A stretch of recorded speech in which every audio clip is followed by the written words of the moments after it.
Hidden away, in deepest darkest Elvenhome, is an imposing lair, known as Spooky Towers.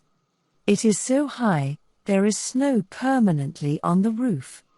Here, the ghost of Saint Stephen, the pretend Scotsman, resides with his queen, Liz of the everlasting tea, cake and biscuits. No mortal human being should attempt the ascent, without the aid of oxygen, due to the high risk of altitude sickness, and a defibrillator awaiting at the top of the stairs.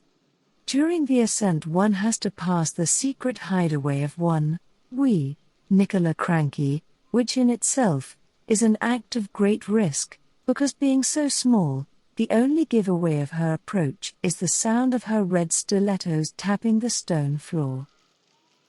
Saint Stephen the ghost is bored. The haunting season is not yet upon us, but it is really close to Halloween, and he has been carefully adding names to his haunting to be done list.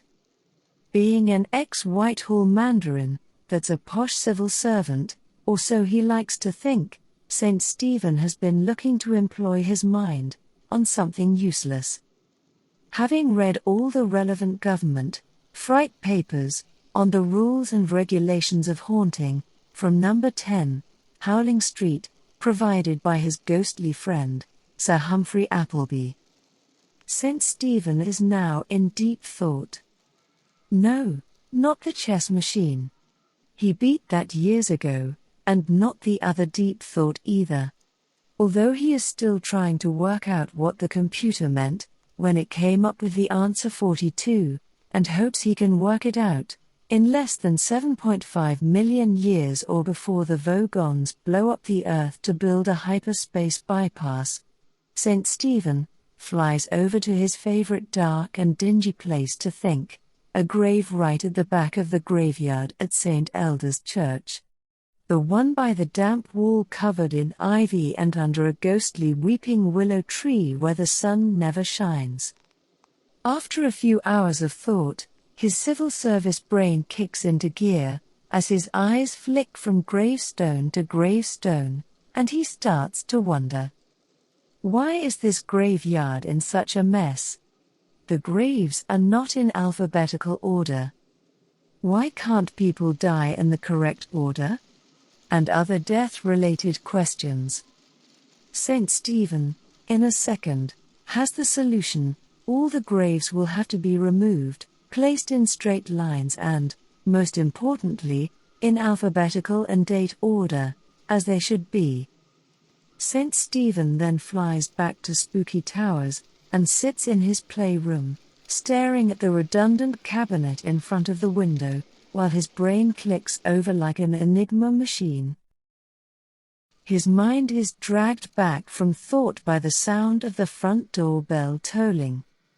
St. Stephen sighed, and descends the 1,300 steps of the dark tower, and opens the door. "What do you want?" snaps St. Stephen. Standing before St. Stephen is a scruffy urchin in a kilt, pretending to be poor, called Ewan Growler, from the Blackwood Council estate, with a dummy-like object, in a Tesco supermarket trolley. "Kinky for the guy," says Ewan, holding out an old custard powder tin, and shaking it to make the buttons inside rattle. "I don't do kinky guys," says St. Stephen. "I am not a Tory politician," and slams the big, heavy, red-painted door closed. It's red so it doesn't show the blood of the postman's fingers that St. Stephen has trapped many times when they call. St. Stephen glides up the stairs, as only a ghost can, and returns to his playroom to continue to plan his next moves. St. Stephen picks up the spooky phone and calls his spectre friends. They arrange to meet at midnight in the graveyard of St. Elda's Church, Elvenhome. St. Stephen sits back feeling pleased with himself, just as the peace is shattered by his darling wife, Liz, bellowing down the passage, "Do you want a cup of tea, cake and biscuits?" At 23:58, the last express train of the day steams into the tunnel, far below St. Elda's Church, and the only sound to be heard is the town hall clock starting to chime. It's almost midnight. From out of the midnight sky, phantoms appear, zooming down towards St. Stephen, who is standing on the church steps, like a ghostly sergeant major, awaiting his army of phantoms.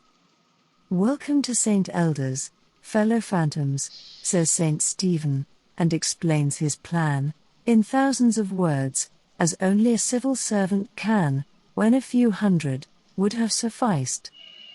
The ghosts and phantoms get to work, removing all of the deceased from their resting places, and embracing them tightly, take them off for a trip around the world, while the A-team get to work. Even Charlie Chadwick has taken the night off from his quest for 100,000 subscribers, and turns up to help with the small graves. "What are you doing here, Tiny Tim?" asks St. Stephen. "It's not panto season yet, that starts in December."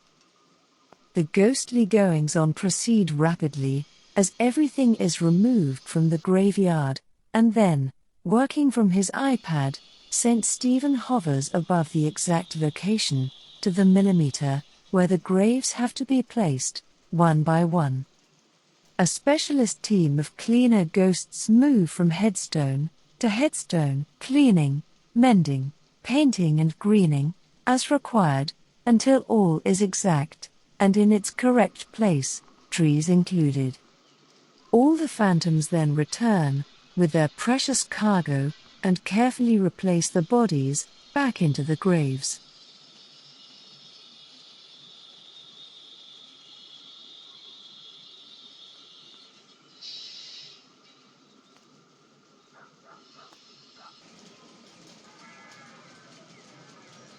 When all the bodies have been replaced back into the graves, in alphabetical order, and in their subsections of male, female and family, then Commonwealth, First and Second World Wars, etc., St. Stephen looks around and finds everything to be in order. "Not quite," says the ghostly Sir Humphrey Appleby. "There is an empty grave here, and we have no bodies left." "The name on the grave?" asks St. Stephen in an official tone. "Sir Keir Starmer," says the devilishly smiling ghost, November 2024. "Ah yes," says St. Stephen, "something I am working on." He has yet to understand that it is the civil service that runs this country, and not Parliament, as he currently thinks. He will fall on his sword in due course. "The first light of dawn is almost upon us," says St. Stephen. "I thank you all for your help, and happy haunting to you all. Now be gone." There is silence for a few seconds, before the first rays of daylight appear, to the sound of the dawn chorus. No one in Elvenhome knows what happened that night, in St. Elda's graveyard. But now, you do.